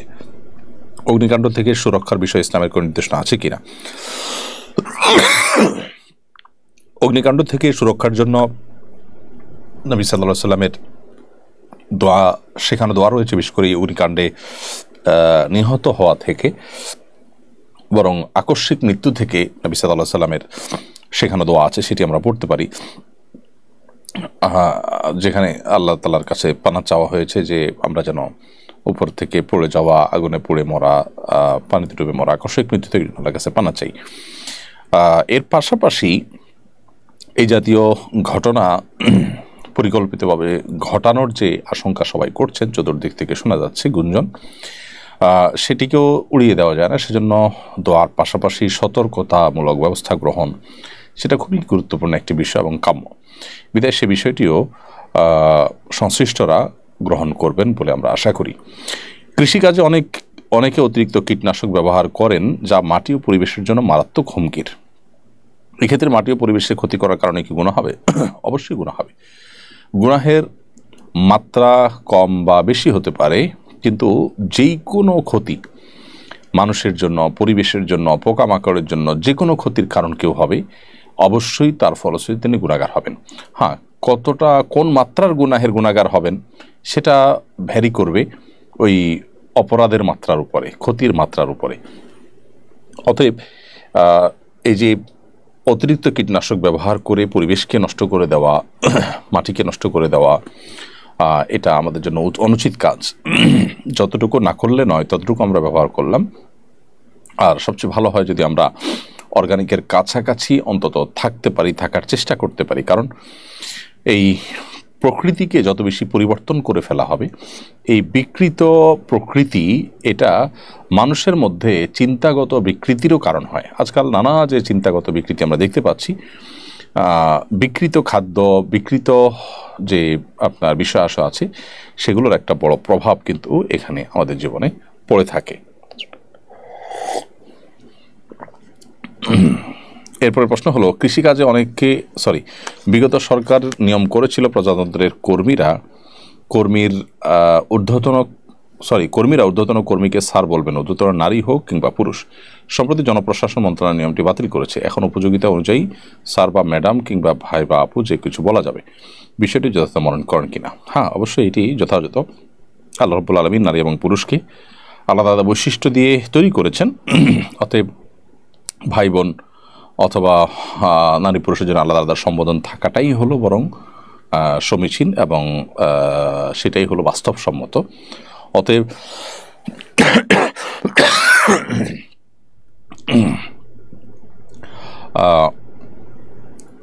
এই পার্থক্য রাখার যে প্রচলনটা সেটাই অধিকতর আমার কাছে যুক্তিযুক্ত মনে হয়। আল্লাহু আ'লাম বিসওয়াব। তবে ইসলামী শরিয়া যে আমাদেরকে জীবন ব্যবস্থা দিয়েছে, এখানে মূলত কাউকে প্রভুর মতো আচরণ করতে নিষেধ করে, আবার কাউকে প্রভুর জায়গায় বসাতে নিষেধ করে। আজকাল আমাদের অফিস আদালতগুলোতে দেখা যায় যে অনেকটা সেরকম আচরণ, সেরকম হাবভাব, বিশেষ করে পশ্চিমাদের সেখানে যে কালচার রয়েছে সে কালচার এখনও আমাদের সমাজে আছে। সেখানে অনেকখানি এরকম একটি ভাব সেটা নানাভাবে প্রকাশ করা হয়। তো এগুলো ইসলামী শরিয়ার দৃষ্টিকোণ থেকে কোনো প্রশংসনীয় বিষয় নয়। এরপরে প্রশ্ন হলো, পিতা মাতার মধ্যে তর্ক বিতর্ক হলে সন্তান হিসাবে আমার করণীয় কি? পিতা মাতার মধ্যে তর্ক বিতর্ক হয়, ঘরে ঘরে অনেক সময় এটা হতে পারে। দাম্পত্য জীবনে বোঝাপড়ার গলমিল হতে পারে, গন্ডগোল ঝগড়ার পর্যায়েও চলে যেতে পারে, যদিও না যাওয়া কাম্য। একজন সন্তান হিসাবে আপনার ভূমিকা কি হবে? খুবই গুরুত্বপূর্ণ। এক্ষেত্রে আমাদের অনেক অনেক ভাই বোন আছেন যে ভুল করে ফেলেন। হয়তো আপনার বাবা আপনার মায়ের প্রতি জুলুম করছেন, আপনার মা আপনার বাবার প্রতি জুলুম করছেন, হতে পারে। তো যিনি জুলুম করছেন আপনি যদি পারেন তাকে থামানোর, তাহলে আপনি থামাবেন, কিন্তু সেটা থামাতে গিয়ে আপনি যেন আবার আইন হাতে তুলে আপনার বাবা বা মাকে শাসন করতে না যান। খুব ভালো করে শুনে রাখেন, অনেক ছেলে আছে বাবা তার মার প্রতি জুলুম করছে, এই জন্য বাবার গায়ে হাত তোলে, আছে না নাই? খবরদার, ভয়াবহ অপরাধ হবে এটা। আপনি যেটা করবেন, আপনার মাকে বাঁচাবার জন্য আপনি ওয়াল হয়ে যান, দেয়াল হয়ে যান, আপনি বাবার হাতটা ধরে ফেলেন। আপনি বেয়াদবি করবেন না, আপনি তাকে কাউন্সিলিং করেন, তাকে বুঝান, ঠান্ডা মাথায় নসিহত করেন, যখন স্বাভাবিক হয় অন্য কাউকে দিয়ে বুঝান, অন্য কারোর সহযোগিতা চান, আপনার দাদা দাদি বড় চাচা অন্য যারা আছেন তাদের কাছে বিচার দিয়ে তাকে সংশোধন করেন, আপনি উদ্যোগ গ্রহণ করেন। অতিরিক্ত জুলুম হচ্ছে, মাকে আপনি বাঁচাবার জন্য বিভিন্ন উদ্যোগ নেন, কিন্তু তাই বলে আপনি বাবার বিচারের দায়িত্ব বা মাকে শাসন করার দায়িত্ব আপনার হাতে তুলে নিতে পারেন? খবরদার, এটা অনেক যুবক ভাইরা ভুল করে বসেন। আল্লাহ আমাদেরকে বুঝার তৌফিক দান করুন। এরপর প্রশ্ন হলো, আমি একজন যুবক, বিয়ে করেছি, কিন্তু আমি বিয়ের আগে অনেক অন্য কাজ করেছি, তা আমার বউ জেনে গিয়েছে। এখন আমার বউ কিছু হলে, ঝগড়া হলে সে আমার অতীত নিয়ে বাজে ব্যবহার করে, এমত অবস্থা আমার করণীয় কি? আহারে যুবক ভাইরা আমার, স্বামী স্ত্রী একে অন্যের দুর্বল কোনো পয়েন্ট যদি জেনে যায়, তাহলে স্বামী হোক আর স্ত্রী হোক, যেই হোক না কেন, সবার জন্য প্রযোজ্য, দুর্বল কোনো পয়েন্ট পেয়ে গেলে সেটা নিয়ে খোঁচাখুচি করা, খোঁটা দেওয়া, ঝগড়ার সময় আপনার শত্রুতা উদ্ধার করা, এটা সম্পূর্ণ গুনাহ এবং নাজায়েজ কথা। আত্তাইবু মিনাজ যামবি কামান লা যামবা লা। কেউ কোনো পাপ করার পর সে যদি তওবা করে ফিরে আসে, লজ্জিত হয়, তাহলে তাকে ওই পাপের কথা বলে খোঁটা দেওয়া, তাকে ওই কথা বলে কষ্ট দেওয়া, আঘাত দেওয়া গুনাহের কথা, নাজায়েজ কথা। এর কারণে আপনার আমলনামা বরবাদ হবে, আপনি হারামে লিপ্ত হবেন। কারণ সে তওবা করে ফিরে এসেছে, সে যদি ওই অপকর্মে আর লিপ্ত না থাকে, সে লজ্জিত হয়, অনুতপ্ত হয়, আপনি তো এখন তাকে কথায় কথায় চান্সে ওই কথা বলে কষ্ট দেবেন, এটা জায়েজ না। এরকম করলে দাম্পত্য জীবন কখনো সুখী হতে পারে না। মনে রাখবেন, পৃথিবীতে কেউ দুধের দোয়া না, সবাই পবিত্র না, ভুল ত্রুটি মানুষ করে। কিন্তু যিনি প্রশ্ন করেছেন, আমার তার কাছে বক্তব্য হলো যে আপনিও আপনার এই দুর্বলতার কথা বউকে বলার কোনো প্রয়োজন ছিল? মনে রাখবেন, গুনাহ করা একটা অপরাধ, গুনাহ করার পর সেটা অন্যের কাছে বলে বেড়ানো সেটা আরেকটা। কুল্লু উম্মতি মুআফান ইল্লাল মুজাহিরুন। নবী সাল্লাল্লাহু আলাইহি ওয়াসাল্লাম বলেছেন, আমার উম্মতের সবাইকে মাফ করা হবে, কিন্তু যারা প্রকাশ্যে দেখে দেখে গুনাহ করে বা গুনাহ করে প্রকাশ করে বেড়ায়, এরকম বেপরোয়া মানুষগুলোকে ক্ষমা করা হবে না। মনে রাখবেন, গুনাহ করার পর অনেক লোক আছে, যুবক আছে, বন্ধু বান্ধবদের সাথে আড্ডা ফাড্ডা মারে, গল্প করে। মনে রাখবেন, গুনাহ করার পর কারোর কাছে গল্প দেওয়া মানে হলো তাকে সাক্ষী বানানো। এই কাজটা করা উচিত না। কিন্তু আপনি জেনে গেছেন কোনোভাবে, বা তিনি বলে ফেলেছেন, এখন আপনি এই চান্সে তাকে বিভিন্ন সময় ঘায়েল করেন। সম্পূর্ণ অন্যায় কথা, গুনাহের কথা। সে গুনাহ করে যে অপরাধ করেছে, আপনি তাকে ঘায়েল করে একই অপরাধ করবেন। অতএব দাম্পত্য জীবনে সুখী হওয়ার জন্য ঝগড়াঝাটি হতেই পারে, কিন্তু এই সমস্ত ছোট লোকি কাজ কোনো ইমানদার করতে পারে না। আল্লাহ আমাদেরকে এই সমস্ত অন্যায় থেকে বেঁচে থাকার তৌফিক দান করুন। অনেকদিন ঝগড়া হলেই দেখবেন গালিগালাজ করে, মুনাফিকের 4টা আলামতের মধ্যে একটা হলো ইদা খাসামা ফাজারা, যখনই ঝগড়া হয় সে গালিগালাজ করে, গুনাহে লিপ্ত হয়ে যায়। নবী সাল্লাল্লাহু আলাইহি সাল্লাম বলেছেন ইমানদার কখনো গালিবাজ হতে পারে না, এ ধরনের নোংরা কাজ করতে পারে না। আল্লাহ আমাদেরকে বেঁচে থাকার তৌফিক দান করুন। আমাদের চারদিকে সাধারণত ছেলেকে বিয়ে করানোর সময় পছন্দ হয়েছে কিনা জিজ্ঞাসা করা হয়, কিন্তু মেয়েদের ক্ষেত্রে তার বিবাহের পাত্র পছন্দ হয়েছে কিনা জিজ্ঞাসা করা হয় না। সেক্ষেত্রে তাদের পিতামাতার করণীয় কি? এটা তো খুবই গর্হিত কথা। বিয়ের ক্ষেত্রে ছেলে মেয়ে উভয়েরই কি আছে? মতামতের মূল্য আছে। ছেলেকে যেমন জিজ্ঞাসা করা হয়, মেয়েকেও জিজ্ঞেস করতে হবে। যদি কোনো জায়গায় এমন হয় যে মেয়েকে জিজ্ঞেস করা হয়নি, তার কোনো মতামত নেওয়া হয়নি, সে জানেও না বা সে সন্তুষ্ট না, তাহলে বলপূর্বকভাবে যে মা বাপ তাকে বিয়ে দিচ্ছে, এটা জুলুম হবে এবং এর কারণে মা বাবার কি হবে? গুনাহ হবে। আর যদি মেয়ে কোনো প্রকার সম্মতি প্রকাশ না করে, বরং অসম্মতি প্রকাশ করে, অনেক সময় দেখা যায় যে মেয়ে পছন্দ করে না, সে বলে যে আমি অপছন্দ করি, আমি এখানে বিয়ে বসবো না। তারপরও মা বাপ সেটা লুকোছাপা রাখে, মানুষকে জানতে দেয় না, ছেলে পক্ষকে জানতে দেয় না, বলে যে হ্যাঁ সব ঠিক আছে, যে আগ্রহ পড়ায় দেয়, তাহলে শরীয়ত অনুযায়ী সে বিয়ে হবে না। কারণ হলো এখানে মেয়ের কি নাই? সম্মতি। ছেলে মেয়ের সম্মতি না থাকলে সে বিয়ে বিশুদ্ধ হবে না, বিশুদ্ধ হবে না। আল্লাহ তাআলা আমাদেরকে এসব বিষয়গুলোকে বুঝে বুঝে চলার তৌফিক দান করুন। ছেলে মেয়ে যারা আছে তাদের মতামতের মূল্য দিতে হবে। হ্যাঁ, কোন মেয়ে সে জানে বিয়ের প্রস্তুতি চলছে, আলাপ সালাপ চলছে, অমুকের সাথে বিয়ে হবে, তমুকের সাথে বিয়ে হবে, সে জানে, কিন্তু সে এই বিষয়ে কোনো নেগেটিভ মন্তব্য করে নাই, চুপচাপ আছে। তো সাধারণত অবিবাহিত মেয়ে, কুমারী মেয়ে, সে যদি চুপ থাকে, লাজুক হওয়ার কারণে মুখ খুলে বলতে চায় না, তার আচার আচরণ দ্বারা বোঝা যায় সে সন্তুষ্ট, তাহলে সেটাকে তার অনুমতি ধরা হবে, তাতে বিয়ে হয়ে যাবে। কিন্তু যদি সে তার আচার আচরণ দ্বারা অসন্তুষ্টি প্রকাশ করে, তাহলে সেক্ষেত্রে সেখানে জোরপূর্বক বিয়ে দিলে সেই বিয়ে হবে না। এটা সাবধান। অতএব মেয়েদেরকেও বাবা মা তাদের অনুমতি, তাদের মতামতের মূল্যায়ন দিতে হবে, যে মা তুমি রাজি কিনা, এই অবস্থা আমরা এই দেখেছি, নিজেরা না পারলে অন্য কাউকে দিয়ে বলাবে, তার সম্মতি নিতে হবে। আমি এবং আমার পরিবার যদি জান্নাতি হই, তাহলে কি একসাথেই থাকবো? যদি থাকি তবে কি সেটা অল্প সময় নাকি স্থায়ী? কোনো স্বামী স্ত্রী বা সন্তান এবং বাবা মা পরস্পরের সাথে জান্নাতে থাকবে কিনা, এটা নির্ভর করে যে উভয়ে জান্নাতে যাওয়ার মতো আমল করেছে কিনা।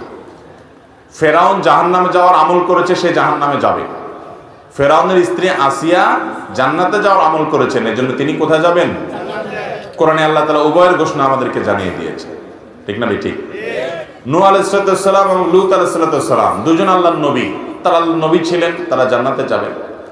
তাদের স্ত্রী তাদের প্রতি ঈমান আনে নাই, তারা জাহান্নামে যাবে। অতএব স্বামী স্ত্রী একজন জান্নাতে গেলে বাই ডিফল্ট আরেকজন জান্নাতে যাবে, ব্যাপারটা এরকম না। একজন জান্নাতে গেলে অপরজন যদি ঈমান আমল নিয়ে যেতে না পারেন, তার জাহান্নামে যাওয়া লাগতে পারে। এখন কেউ বলতে পারেন জান্নাতীদেরকে তো আল্লাহ তাআলা কোনো কষ্ট পেতে দিবেন না, জান্নাত আজাকে আজারে নাবাসত কাসেরা বা কাসে কারে নাবাসত, সেখানে তো কোনো কষ্ট হবে না, মানসিক শান্তি থাকবে। এখন কোনো নারী জান্নাতে গেলেন, তার স্বামী তার গুনাহের কারণে জাহান্নামে গেলেন, বা কোনো স্বামী জান্নাতে গেলেন, তার স্ত্রী গুনাহের কারণে জাহান্নামে গেলেন, তাহলে তিনি মনে কষ্ট পাবেন না? স্ত্রীকে স্বামীকে মিস করবেন না? এর উত্তর হলো, যখন কেউ জাহান্নামী হবে, আল্লাহ রাব্বুল আলামিন তার সঙ্গীর অন্তর থেকে তাকে মুছে দিবেন। হয়তো যে কোনোভাবে তার যাতে কষ্ট না হয় সেই ব্যবস্থা আল্লাহ তাআলা নেবেন। দুনিয়ার এই জীবনটাকে আখিরাতের আলমুল গায়বের জীবনের সাথে, অদৃশ্যের জীবনের সাথে হুবহু একই মনে করা, এটা সঠিক নয়, এটা বোকামি। বরং আমরা এখানে যেমনটা চিন্তা করি সেটা একরকম নাও হতে পারে। অনেকে বলে যে আমি দুনিয়াতে আখিরাতে তো জান্নাতে আল্লাহ যা চাবেন তা দিবেন, তো কেউ যদি বিড়ি সিগারেট খাইতে চায় আল্লাহ তা দিবেন কিনা? এর উত্তর হলো যে এই যে কুরুচি, এই নোংরা রুচি দুনিয়াতে আপনার হয়তো হয়, আপনি যখন জান্নাতে যাবেন আপনার এই কুরুচি থাকবে না, বিধায় আপনার টেনশন করার দরকার নাই। ফরহাদ আহমদ আপনি লিখেছেন, রজব মাস শুরু হলে একটা দোয়া পাঠ করা হয়, আল্লাহুম্মা বারিক লানা ফি রজব ওয়া শাবান, এটা কি সুন্নাহ সম্মত? আল্লাহুম্মা বারিক লানা ফি রজব ওয়া শাবান ওয়া বাল্লিগনা রমাদান। দোয়াটির অর্থ হলো, হে আল্লাহ, আপনি আমাদেরকে রজব এবং শাবানে বারাকা দান করুন এবং রমাদান পর্যন্ত আমাদেরকে পৌঁছে দিন, অর্থাৎ রমাদানের জন্য আমরা লাভ করি সেই তৌফিক দান করুন। এই দোয়া রজব মাসে শুরু হলে পাঠ করবে কিনা এ বিষয়ে বাইহাকি সহ বেশ কয়েকটি হাদিসি কিতাব এই দোয়াটি বর্ণিত হয়েছে। অনেক মুহাদ্দিসগণ, অনেক হাদিস বিশ্লেষক, ওলামা ইকরাম এই দোয়ার সনদের মধ্যে কিছুটা দফ বা দুর্বলতা খুঁজে পেয়েছেন। তাদের মতে এটি বিশুদ্ধতার মানদণ্ডে উত্তীর্ণ নয়। তবে দোয়াটির মর্ম এবং কথা বেশ চমৎকার এবং সুন্দর। সাধারণত যে কোনো ইমানদারি রমজানের জন্য অপেক্ষমান থাকবে, আল্লাহ তাআলার কাছে রমজান যেন প্রাপ্তি নসিব হয় সেজন্য দোয়া করবেন। বিশেষত আমাদের পূর্বসূরি সালাফ যারা ছিলেন তারা 6 মাস আগে থেকে, রমাদানের 6 মাস আগে থেকে তারা দোয়া করতে থাকতেন যেন আল্লাহ তাআলা তাদেরকে রমাদান পর্যন্ত হায়াত দেন এবং রমাদান পাওয়ার জন্য তৌফিক দান করেন। সেই জায়গা থেকে আমরা আল্লাহ তাআলার কাছে দোয়া এমনিতেই বেশি বেশি করে করতে পারি, রমাদান যেন আমাদের লাভ হয় সেজন্য। আবুল কালাম আপনি লিখেছেন শবে মেরাজের দিনে রোজা রাখা যাবে কিনা? অন্য দিনের মতো এই দিনটা সোমবার বৃহস্পতিবার সেই হিসাবে আপনি রোজা রাখলেন, ওকে, হতে পারে। অথবা এটা 27তম রাত মেরাজের সেদিন দিনটিতে আপনার অন্য কোনো রোজা আপনি রাখেন, তার সাথে মিলে গেল, রাখতে পারেন, কোনো অসুবিধা নেই। কিন্তু মেরাজের দিবস হিসাবে কোনো রোজার নির্দেশ কোরআন হাদিসে কোথাও বিশুদ্ধভাবে বর্ণিত হয়নি। বিধায় এই মেরাজের দিন উপলক্ষে আপনি 27তম রাতে 27তম দিনে রজবের রোজা রাখার গ্রহণযোগ্য কোনো বর্ণনা বা সূত্র কিন্তু কোরআন এবং হাদিস থেকে পাওয়া যায় না। নজরুল ইসলাম আপনি লিখেছেন রজব মাসে শবে মেরাজ নামে একটা রাত উদযাপন করা হয়, এটা শরীআই ভিত্তিক কতটুকু? রজব মাসে লাইলাতুল মেরাজ নবী সাল্লাল্লাহু আলাইহি ওয়াসাল্লামের ঘটেছে বলে আমাদের সমাজে বহুল প্রচলন রয়েছে এবং রজব মাসের 27 তারিখে 27তম রাতকে লাইলাতুল মেরাজ বা শবে মেরাজ তথা মেরাজের রাত হিসাবে উদযাপন করা হয়ে থাকে। মূলত নবী করিম সাল্লাল্লাহু আলাইহি ওয়াসাল্লাম মেরাজ হয়েছে, ইসরা হয়েছে, এগুলো সত্য শুধু নয়, মহাসত্য। এবং এই মর্মে কোরআন কারিমেতে সূরা ইসরা বনী ইসরাঈলের শুরুতে আল্লাহ তাআলা ১৫ নম্বর পারার শুরুতে ইসরা সম্পর্কে আল্লাহ বলেছেন রাত্রিকালীন ভ্রমণ আল্লাহ তাআলা করিয়েছেন তাকে অলৌকিকভাবে। আবার মেরাজের বিষয়ে নবী সাল্লাল্লাহু আলাইহি ওয়াসাল্লামের বহু হাদিস বর্ণিত হয়েছে যে আল্লাহ তাআলা তাকে ঊর্ধ্ব জগতে উঠে নিয়ে গেছেন এবং আল্লাহ তার সাথে সাক্ষাৎ হয়েছে, জান্নাত জাহান্নাম তিনি অবলোকন করেছেন, সিদরাতুল মুনতাহায় গিয়েছেন এবং বিভিন্ন নবীদের সাথে আসমানে রাসূলদের সাথে সাক্ষাৎ হয়েছে। তো এই বিষয়গুলো তো সুপ্রমাণিত এবং এগুলোকে অস্বীকার করবার, বিশ্বাস করবার সুযোগ নেই। কিন্তু মেরাজ রজব মাসেই হয়েছে এমনটি সুনিশ্চিত নয়, বরং বেশিরভাগ ইতিহাসবিদদের মতে মেরাজের মাসটি ভিন্ন। অনেকে এটাকে রবিউল আউয়াল মাসে বলেছেন, অনেকে অন্যান্য মাসে কথা বলেছেন, রজব মাসে কথাও কোনো কোনো ইতিহাসবিদরা বলেছেন। কিন্তু 27তম তারিখেই রজবের মেরাজ হয়েছে, এটাকে চূড়ান্তভাবে যেভাবে আমাদের সমাজে বলা হয়ে থাকে আসলে এভাবে এমনটি প্রমাণিত নয়। বিধায় রজব মাসের এই 27তম রাতকে মেরাজের রাত হিসাবে উদযাপন করা, প্রথমত এই রাত্রিতে মেরাজ হয়েছে সেটিরই কোনো আপনার নিশ্চিত কোনো তথ্য নেই। আবার দ্বিতীয়ত হলো যে যদি ধরেও নেওয়া হয় যে রাতে নবী সাল্লাল্লাহু আলাইহি ওয়াসাল্লাম মেরাজ হয়েছে, কিন্তু সেই মেরাজ হয়েছে হিজরতের আগে, অথচ নবী সাল্লাল্লাহু আলাইহি ওয়াসাল্লাম হিজরতের পরে অনেক বছর বেশি ছিলেন, তিনি সেই রাতকে কেন্দ্র করে প্রতি বছর কোনো বিশেষ কোনো আমল, বিশেষ কোনো কার্যক্রম তিনি কখনোই সম্পাদন করতেন বলে কোনো প্রমাণিত নয়। যার কারণে একজন ইমানদার এই রজব মাস উদযাপনের নামে 27তম রজনীতে রাত জেগে ইবাদত করা বা এটাকে কেন্দ্র করে কোনো বিশেষ কর্মসূচি পালন করা, এটি কোরআন বা হাদিস দ্বারা সমর্থিত নয় এবং নির্দেশিত নয়। রুহুল আমিন আপনি লিখেছেন মেরাজের শিক্ষা ও নির্দেশনা কি? মেরাজের সবচেয়ে বড় শিক্ষার বিষয় হলো যে সলাতের গুরুত্ব এত বেশি যে আল্লাহ তাআলা সলাতের নির্দেশ দেওয়ার জন্য তিনি তার কাছে ডেকে নিয়ে গেছেন এবং 50 ওয়াক্ত সলাতের নির্দেশ দিয়েছেন, সেখান থেকে আল্লাহ তাআলা কমাতে কমাতে 5 ওয়াক্তে এনেছেন এবং এই 5 ওয়াক্ত যে আদায় করবে তাকে 50 ওয়াক্তেরই সওয়াব দেওয়া হবে বলে আল্লাহ তাআলা ওয়াদা করেছেন। বিধায় মেরাজের সবচেয়ে বড় শিক্ষা হলো যে সলাতের গুরুত্ব কত বেশি সেটা আমরা শিখতে পারি মেরাজ থেকে।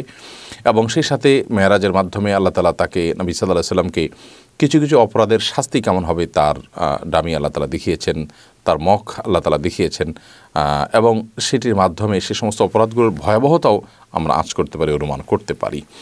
বিধায় মেরাজের সমস্ত শিক্ষাগুলো আমরা ধারণ করতে চেষ্টা করব এবং নবী সাল্লাল্লাহু আলাইহি ওয়াসাল্লাম যে বার্তাগুলো এনেছেন সেই বার্তাগুলো আমরা গ্রহণ করার চেষ্টা করব। আল্লাহ আমাদের সেই তৌফিক দান করুন।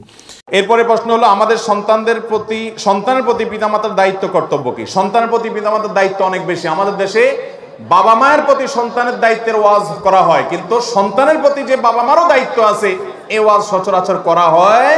অনেক বাপ মা আছে সন্তানের প্রতি অবহেলা করেন, কিয়ামতের ময়দানে ওই বাপ মারও বিচার হবে সন্তানের দায়িত্ব আদায় না করার কারণে। নবীজি বলেছেন আল্লাহ কুল্লুকুম রাইন ওয়া কুল্লুকুম মাসউলুন আন রাইয়াতিহি, তোমাদের প্রত্যেকে দায়িত্বশীল, প্রত্যেককেই যার যার দায়িত্ব সম্পর্কে জিজ্ঞাসা করা হবে। এখন বাবা মার দায়িত্ব কি সন্তানের প্রতি? নাম্বার 1, সন্তান যেন ভালো হয়, সেজন্য বাবা মা ভালো জীবনসঙ্গী গ্রহণ করবেন, যাতে ভালো মানুষ হলে তার সন্তান ভালো হবে, ভালো মা হলে সন্তান ভালো হবে, ভালো বাবা হলে সন্তান ভালো জিনিসটা শিখবে। এই জন্য ভালো জীবনসঙ্গী নির্বাচন করবেন সন্তানের দিকে তাকে, এটা সন্তানের অধিকার বলা যেতে পারে। তৃতীয়ত, সন্তান যেন ভালো হয় সেজন্য আল্লাহর কাছে দোয়া করবেন, আল্লাহর কাছে দোয়া করবেন সন্তান জন্মের পর, কানে আজান দিবেন, ডান কানে আজান বাম কানে একামত, যাতে ভালো হয়। সন্তানের জন্মের পরে 7ম দিনে আকিকা দিবেন, এটা তার অধিকার। সন্তানকে ইসলামী শিক্ষায় শিক্ষিত করবেন, আমল শিখাবেন, নামাজ শিখাবেন, আল্লাহর সাথে পরিচিত করবেন এবং দ্বীনি পরিবেশ তাকে দিবেন, খারাপ পরিস্থিতি থেকে বাঁচাবেন, এগুলো তার অধিকার। সন্তানের ভরণ পোষণ দিবেন, আদর স্নেহ করবেন, এগুলো তার অধিকার। সন্তানদের মধ্যে সমতা বজায় রাখবেন, এগুলো তাদের অধিকার। তাহলে এই কয়টা অধিকার মোটামুটি সন্তানদের। আল্লাহ তাআলা আমাদের বাবা মাদেরকে সন্তানের অধিকারগুলোকে, তাদের প্রতি কর্তব্যগুলোকে আদায় করার তৌফিক দান করুন। সবাই চেষ্টা করবো তো ইনশাআল্লাহ। আল্লাহ আমাদের সবাইকে আমলের তৌফিক দান করুন। এরপরে প্রশ্ন হলো, গর্ভবতী মহিলাদের বাচ্চার অবস্থান জানা অথবা ছেলে নাকি মেয়ে হবে এটা জানার জন্য আল্ট্রাসোনোগ্রাম করা যাবে কিনা? মাতৃগর্ভে বাচ্চার অবস্থান কি এটা জানার জন্য আল্ট্রাসোনোগ্রাম করা হয়।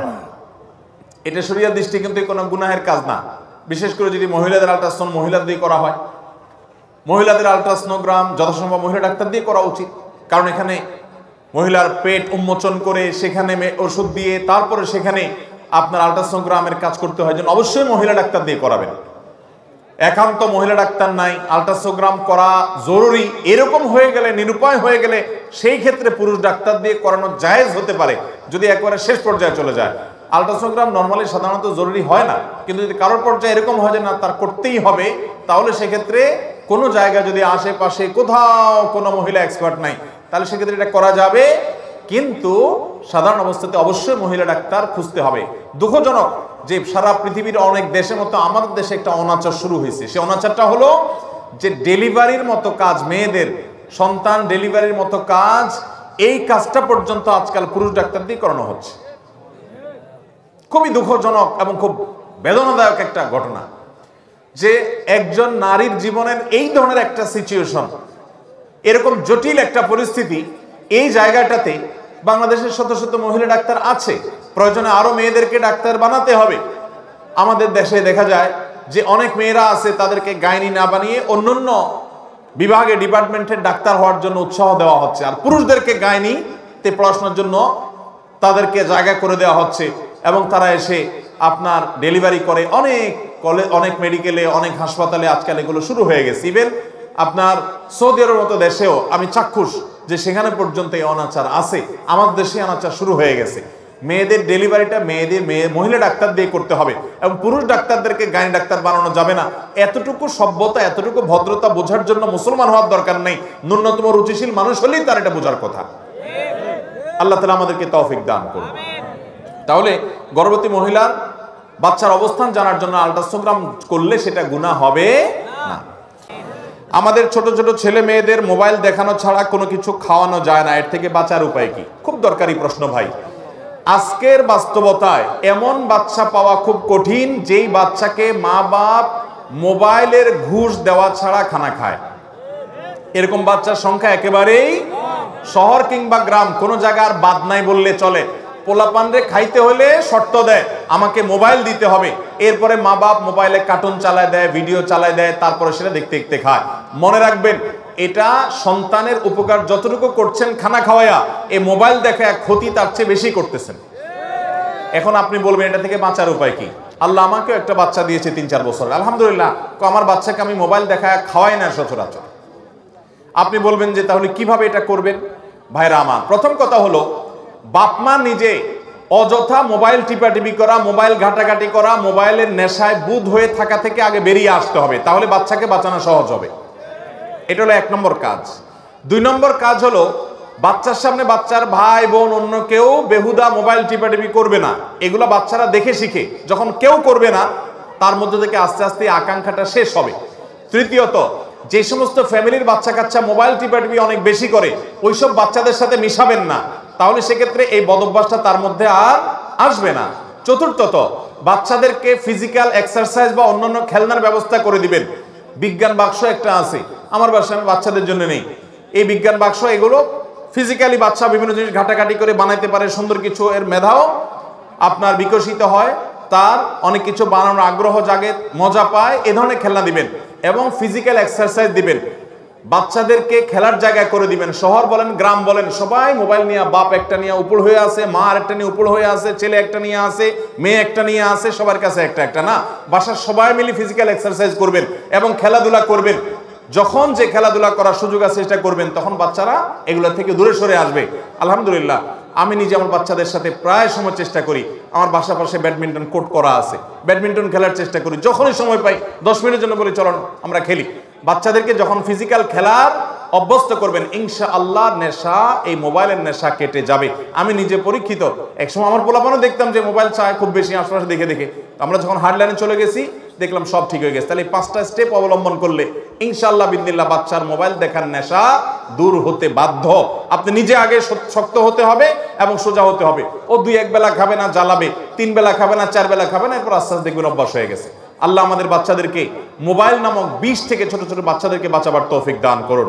তাদের চোখ নষ্ট হয়, তাদের ব্রেন নষ্ট হয়, ইমানি চেতনা নষ্ট হয়। মোবাইলে কার্টুনে কি দেখে? কার্টুনে সারাদিন দেখে মারামারি, ঠুস ঠুস, কাটাকাটি, এগুলো ছাড়া কিচ্ছু না। এগুলো দেখে দেখে পোলাপান আদা পাগল হয়। দেখবেন যে এখনকার পোলাপান যে আদা পাগলামি করে, ক্রেজি ভাব নেয়। আমরা ছোটবেলা বাচ্চাদেরকে এত পাগলামি করতে দেখতাম না। এখন দেখবেন যে নিজের বাপের দিকে পাও মারে, মায়ের দিকে ঘুষি মারে। কোন একটা বাপের সাথে আঙ্কেল বেড়াইতে আসছে তো তার এরকম আঙ্গুল দিয়ে ঠুসঠুস করে, কারণ সারাদিন সে দেখে এগুলা। এবং পোলাপান দেখবেন এত বদমেজাজি। এখনকার যত বাচ্চা আছে, আমরা ছোটবেলায় বহু বাচ্চা দেখছি যে শান্ত মেজাজের, 2-1টা আছে রাগী, কিন্তু এখন মাশাআল্লাহ 100টা বাচ্চা থাকলে কোন এলাকা ওই 100টাই বদমেজাজি।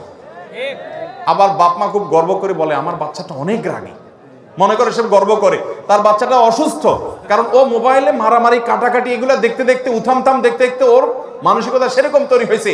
আল্লাহর ওয়াস্তে মোবাইলের বিষ থেকে বাচ্চাদেরকে বাঁচাবার জন্য চেষ্টা করবেন তো ইনশাআল্লাহ।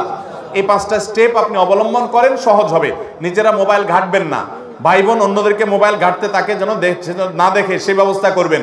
অন্য ফ্যামিলি বাচ্চা কাচ্চা মোবাইলের নেশা বুধ হয়, ওগুলোর সাথে বেশি মিশতে দিবেন না। তাকে এমন খেলনা দিবেন যেগুলাতে সে নিজের সময়টা কাটাতে পারে, এবং তাকে গল্প করবেন, তার সাথে সময় দিবেন। এবং ফিজিক্যাল খেলাধুলার জন্য বাচ্চাদেরকে সাথে নিয়ে মা বাপ, বড় ভাই বোন সময় দিবেন। ইনশাআল্লাহ দেখবেন মোবাইলের নেশা তাদের থেকে কেটে যাবে। আল্লাহ আমাদেরকে তৌফিক দান করুন। আমাকে এক ভদ্রলোক বলেছেন যে আমার বাচ্চা অসুস্থ, সে অস্বাভাবিক কার্য, তার আচরণ আমি দেখি। আমি বলেছি মোবাইল থেকে তাকে দূরে সরায় দেন, কিছুদিন কষ্ট হবে, এরপরে ঠিক হয়ে যাবে। আলহামদুলিল্লাহ, এরপরে ওই ভদ্রলোক আমাকে এসে বলেছেন যে বাচ্চা এখন আর অসুবিধা হয় না। অনেক বাচ্চা রাতে ঘুমের মধ্যে ভয় পায়, লাফ দিয়ে ওঠে, কান্নাকাটি করে, ওই যে মোবাইলের ভিতরে বিদঘুটে জিনিস দেখে, এগুলো সে স্বপ্নে দেখে এবং তার অসুবিধা হয়। আল্লাহ তাআলা আমাদের বাচ্চাদের ধ্বংসাত্মক এই বিষয়গুলো থেকে বেঁচে থাকার তৌফিক দান করুন। অনেক প্রতিষ্ঠান বিভিন্ন প্যাকেজ বিক্রি করে। প্যাকেজ কেনার পর দেখা যায় এক কোণে ছোট্ট করে লেখা শর্ত প্রযোজ্য। এই ছোট্ট করে লেখার কারণে গ্রাহক বিভ্রান্ত হয়, অনেকে ঠকেন। কোম্পানিগুলো এরূপ চালাকি করা যায় যাচ্ছে কিনা? প্রথমত, যে কোনো প্যাকেজেই শর্ত থাকতে পারে। সেটা মোবাইল ফোন কোম্পানি যে প্যাকেজগুলো সেল করে সেটা হতে পারে, বা অন্য কোনো কোম্পানির কোনো পণ্য হতে পারে।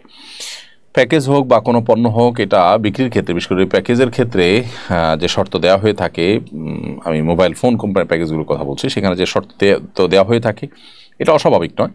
কিন্তু শর্তটাকে ছোট্ট করে এমনভাবে এত দূরে লেখা যে ওটা কারোর নজরে পড়ল না।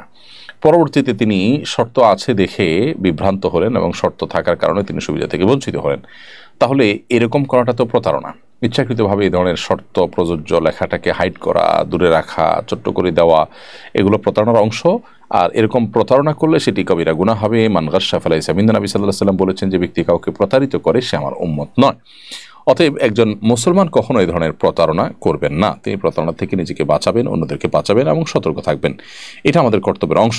তবে যেটি বলছিলাম যে এই ধরনের পণ্য বেচার ক্ষেত্রে, কেনার ক্ষেত্রে আপনার শর্ত দেওয়া বা শর্তর ভিত্তিতে কেনা, এটা মৌলিকভাবে নাজায়েজ নয়। তবে হ্যাঁ, সাধারণ যে কোনো পণ্য বিক্রি করার ক্ষেত্রে কিছু কিছু শর্ত আছে যেগুলো নাজায়েজ।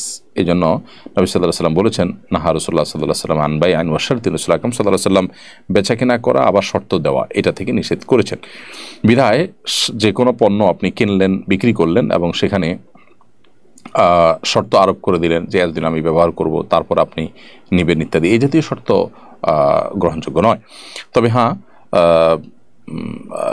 এই যে মোবাইল ফোন কোম্পানিগুলো যে প্যাকেজ দেওয়া হয়ে থাকে বা অন্য আরও যে সমস্ত শর্তগুলো, এই সমস্ত প্যাকেজে শর্ত দেওয়া থাকে বা অন্য আরও যে সমস্ত কেনাবেচাতে শর্ত দেওয়া থাকে, যে শর্তগুলোতে বেচা কেনার মৌলিক যে প্রিন্সিপাল আছে সেই প্রিন্সিপালগুলোর কোনোটিকে কোনো ক্ষতিগ্রস্ত করে না, এরকম যদি হয় তাহলে সেটা ঠিক আছে, সেই শর্ত গ্রহণযোগ্য হয়। মোদ্দা কথা হলো, গোপনে বা ছোট্ট করে শর্ত প্রযোজ্য লেখাটা এটা কখনো কখনো প্রতারণার শামিল, এবং এর ফলশ্রুতিতে একজন মানুষ তিনি শর্ত প্রযোজ্য লিখেও শর্তকে হাইড করার কারণে তিনি গুনাহগার হবেন। কিছুদিন আগে একজন ধর্মীয় বক্তা মাহফিলের মঞ্চে বিদেশি এক নায়িকার শারীরিক সৌন্দর্য বর্ণনা দিয়েছেন। শরীরের দৃষ্টিকোণ থেকে এটা কতটুকু সমীচীন, এই বিষয় নিয়ে আর নতুন করে আসলে আলাপ না করলে আমার মনে হয় চলে, কারণ ইতিমধ্যে সেই ব্যক্তি তার ভুল তিনি স্বীকার করেছেন, এবং সেই সাথে তিনি যে পরিপূর্ণভাবে স্বাভাবিক নন, নানা কারণে তিনি মানসিকভাবে পর্যুদস্ত, সে কারণে এ ধরনের বিষয় তার মুখ থেকে চলে এসেছে, সেটি তিনি উল্লেখ করেছেন বা ইঙ্গিত দিয়েছেন। অতএব এটা নিয়ে আমরা মনে হয় আলোচনা না করলেও চলে, বা এটাকে আমরা ক্ষান্ত দিতে পারি। সেই সাথে তিনি সহ অন্যান্য বক্তা ভাইয়েরা, ওলামা ইকরাম যারা আছেন, তাদেরকে আমরা বলতে চাই যে এত বেশি প্রোগ্রাম আমাদের করা উচিত নয়, যে প্রোগ্রামগুলো আসলে আমাদের অনেক বেশি প্রস্তুতি নিয়ে যথেষ্ট শারীরিক এবং মানসিক রিফ্রেশমেন্ট এর সাথে করার সুযোগ হয় না। সে ধরনের প্রোগ্রামগুলো আমাদের যথাসম্ভব কমে দেওয়া উচিত। অর্থাৎ প্রোগ্রামের পরিমাণ বাড়ালাম কিন্তু মান কমে গেল, আমরা ভাবার সুযোগ পেলাম না, পড়ালেখা করার সুযোগ পেলাম না, মানসিকভাবে প্রেশার থেকে একের পর এক প্রোগ্রাম করলাম, এটা করা উচিত নয়। তাহলে এরকম ভুলভাল কথা বের হবে, যার মাধ্যমে উম্মাদ বিভ্রান্ত হতে পারে, ক্ষতিগ্রস্ত হতে পারে। এমডি শিহাব লিখেছেন, আমি সূচিবায়ু রোগে আক্রান্ত। আমি যখন বই ধরি তখন আমার মনে হয় আমার হাতে ধুলো ময়লা থাকার কারণে বই আমাকে বদদোয়া দিবে। আমার প্রশ্ন হলো, বই কি আসলে দোয়া করতে পারে না? বইয়ের কোনো দোয়া বদদোয়া নেই। আপনার এই সূচিবায়ুটার কোনো মানে নাই, বা এটাকে পাত্তা দেওয়ার কোনো কারণ থাকতে পারে না। বই আপনাকে কখনো দোয়া বা বদদোয়া দিতে পারে না। সূচিবায়ুর এই রোগটা থেকে মুক্তির জন্য আপনার যে কাজটি করতে হবে তা হলো আপনাকে ইগনোর করতে হবে। ইগনোর হলো এর ঔষধ। যত বেশি আপনি ইগনোর করবেন, যত বেশি আপনি এটাকে আপনি এড়িয়ে চলবেন, তত বেশি আল্লাহ তাআলা আপনাকে মুক্তি নসিব করবেন। এর বাইরে ওয়াসওয়াসার রুকিয়া নামে আপনি অনলাইনে বা প্লে স্টোরে বা ইউটিউবে সার্চ দিলে অনেক পাবেন, রুকিয়ার বিভিন্ন ভিডিও পাবেন। সেই রুকিয়ার ভিডিওগুলো যদি আপনি মনোযোগের সাথে শুনেন, শ্রবণ করেন, আশা করা যায় আল্লাহ তাআলা আপনাকে এই রোগ থেকে মুক্তি দান করবেন। এছাড়া ভালো কোনো রাকির শরণাপন্ন আপনি হতে পারেন, মানসিক কোনো ডাক্তার আপনি দেখাতে পারেন। সাইয়েদা বদুর রাশিদ পুরো নামটা বোঝা যাচ্ছে না, বিডুর রাশিদ এরকম কি জানি নামটা। আপনি ইউটিউব চ্যানেল আপনি লিখেছেন, আমাদের একটা ছেলে একটা মেয়ে ছিল, মেয়েটাকে বিয়ে দিয়েছিলাম, জামাই তাকে গলা টিপে মেরে ফেলেছে, ছেলেটা স্ট্রোকে মারা গেছে, আমার ভাই বোন আছে, আমি চাইছি আমার সম্পত্তির কিছু অংশ ভাই বোনকে দিয়ে বাকিটা হিফজ মাদ্রাসা ইতিমখানা দিয়ে দিতে, এটা শরীয়ত সম্মত কিনা? বোন সাইদা, আল্লাহ তাআলা আপনার প্রতি রহম করুন। আপনার পরিবারে যে প্যাথেটিক ঘটনার কথা শুনলাম, যে ছেলে মেয়ে দুজনকে আল্লাহ দুনিয়া থেকে নিয়ে গেছেন, এবং ভাই বোন আছে, আপনার স্বামী আছে কিনা সেটা অবশ্য আমরা জানি না। তো এরকম পরিস্থিতিতে আপনি আপনার সম্পদের কিছু অংশ এতিমখানা, মাদ্রাসা বা যেখানে খুশি আপনি সেখানে এখনই দান করে দিতে পারেন, সেটা নিয়ে শরীয়তের কোনো বিধিনিষেধ নেই। তবে কিছু অংশ আপনি রেখে যাওয়া উত্তম, যেটা আপনার মৃত্যুর পর আপনার ওয়ারিস যারা যারা আছেন তাদের মধ্যে ভাগ বন্টন হবে।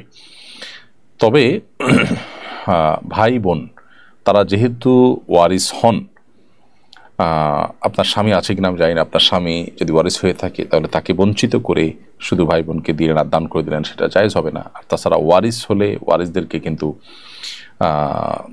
ওসিয়ত করা যায় না, দান করা যায়। আপনি ভাই বোনরা বেঁচে আছেন বা স্বামী বেঁচে আছেন, তাদেরকে গিফট করলেন, যে কোনো অংশ সম্পদ এটা দিতে পারেন। তাহলে মোদ্দা কথা হলো যে আপনার সম্পদের কিছু অংশ ভাই বোনকে বা স্বামীকে, আপনার ওয়ারিসদেরকে দান করে দিলেন, গিফট করে দিলেন, আর বাকিটা আপনি দান করে দিলেন মসজিদ মাদ্রাসা বা কোনো জায়গায়, এটা জায়েজ আছে, কোনো অসুবিধা নেই। মোহাম্মদ আশিক মডেল আপনি লিখেছেন, সৌদি থেকে বলছি, এখানে ইমামের সূরা ভুল হলে পেছন থেকে মুক্তাদি বলে দেয়, তবুও সেও দেয় না, এতে নামাজ হবে কিনা? সূরার যদি ভুল হয় আর ভুলটা যদি পেছন থেকে কেউ ধরে দেন, তাহলে তার কারণে সিজদায়ে সাহু দিতে হয় না। এটা সব ইমামদের মতোই একমত, এটা সঠিক আছে। অর্থাৎ আমাদের দেশি ইমাম সাহেবরাও যদি নামাজের পেছনে লোকমা দেন, কেরাতের লোকমা, অর্থাৎ সূরা কেরাতে ভুল হয়েছে সে লোকমা দিয়েছেন, তাহলে এর ফলশ্রুতিতে কিন্তু সিজদায়ে সাহু প্রযোজ্য হয় না। সিজদায়ে সাহু প্রযোজ্য হয় তখন যখন কোনো ওয়াজিব ছুটে যায়। তো সূরা কেরাতে ভুল হলে কোনো ওয়াজিব তরক হয় না বা ওয়াজিব ছুটে না, বিধায় এখানে সিজদায়ে সাহু প্রযোজ্য নয়। সুতরাং আপনি সৌদি আরবে যেটি দেখতে পাচ্ছেন সেটি সম্পূর্ণ সঠিকই আছে। এমডি সিয়াম লিখেছেন, একজন বলেছেন তুমি 10 কিলোমিটার সাইকেল চালিয়ে যেতে পারলে তোমাকে 1000 টাকা দেব। 10 কিলোমিটার সাইকেল চালিয়ে এই টাকা নেওয়া জায়েজ হবে কিনা? একপক্ষীয় এ ধরনের পুরস্কার দেওয়া না জায়েজ নয়। কেউ যদি বলেন যে তুমি এই কাজটি করলে, অ্যাচিভ করতে পারলে, তোমার বীরত্ব, বাহাদুরি বা শক্তিমত্তা দেখাতে পারলে তোমাকে পুরস্কার স্বরূপ এটা আমি দেব, দিতে পারেন। এই দেওয়া নেওয়া জায়েজ আছে। এখানে যদি বাজি ধরাধরি ব্যাপার হতো যে আমি যেতে পারলে তুমি দিবা আর আমি যেতে না পারলে আমি দিব, তাহলে সেক্ষেত্রে সেটা জুয়ার মধ্যে পড়তো এবং সেটা নাজায়েজ এবং গুনাহ হতো। যেহেতু এক পক্ষ পুরস্কার দিচ্ছে, যেতে পারলে পুরস্কার পাবে, আর যেতে পারলে নাই, এটা গ্রহণ করা জায়েজ আছে। ব্যাপারটা এরকম যে কোনো ভালো কাজ বা যে কোনো কাজ কাউকে করতে দিয়ে সে কাজটা করলে তার জন্য বিনিময় দেওয়া বা প্রণোদনা দেওয়া বা পুরস্কার দেওয়া, এটা জায়েজ আছে, কোনো অসুবিধা নেই। আমার স্বামী দুশ্চরিত্র, পরকীয়া করে, তার প্রতি আমার ঘৃণা চলে এসেছে, তার সঙ্গে এক বিছানায় থাকতেও আমার ঘৃণা লাগে, কিন্তু আমি ডিভোর্স দিয়ে তার থেকে আলাদা হতেও চাই না। এখন আমি রাতে ভিন্ন রুমে থাকি এবং তাকেও ভিন্ন রুমে রাখি, এটা আমার জন্য জায়েজ হবে কিনা? দেখুন, স্বামীর প্রতি স্বামী অন্যায় করলে, অপরাধ করলে তার প্রতি ঘৃণা চলে আসাটা তোষণীয় নয়। কেউ অপরাধে লিপ্ত হলে তার প্রতি ঘৃণা আসাটা বরং স্বাভাবিক। অতএব এই ঘৃণার বোধ থেকে আপনি আলাদা থাকছেন, আলাদা রাখছেন, এটা মৌলিকভাবে দোষণীয় নয়। তবে এভাবে আপনি দীর্ঘদিন পর্যন্ত তার সাথে সংসার করবেন আর দুজন দুই বিছানা থাকবেন, এমনটি করার সুযোগ নেই। কারণ এমনটি যদি আপনি করেন তাহলে সেক্ষেত্রে আপনার স্বামীর যে হক আছে সেটি নষ্ট হবে।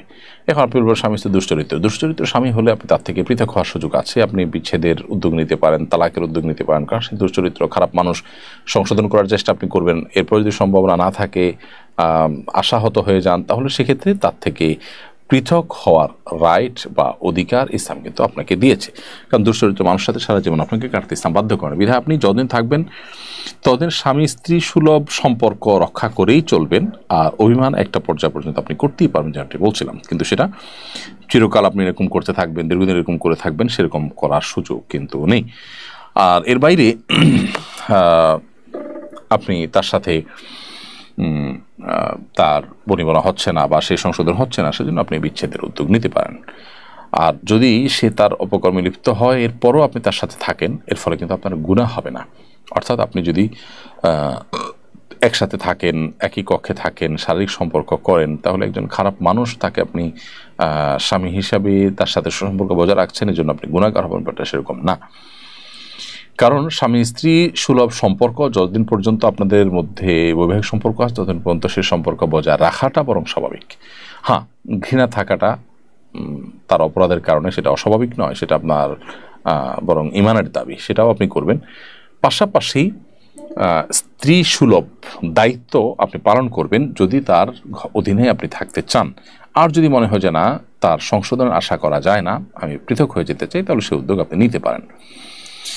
বাড়ির মালিকের অনুমতি ছাড়া বাড়ির দেয়ালে মাহফিলে পোস্টার লাগানো যাবে কিনা? কোনো বাড়ির মালিকের দেয়ালে পোস্টার লাগাতে যদি মনক্ষুণ্ণ হন, অসন্তুষ্ট হন, তাহলে সেখানে তাকে ইগনোর করে পোস্টার লাগানো যাবে না, কারণ এতে তার হক নষ্ট হবে। আরেকজনের জায়গাতে তার অনুমতি ছাড়া এই ধরনের কাজ করা জায়েজ নয়, যেটা আজকাল আমরা অহরহ করি। অনেক সময় ওয়াজ মাহফিলে পোস্টার এরকমভাবে লাগায়, যেটা অনুচিত।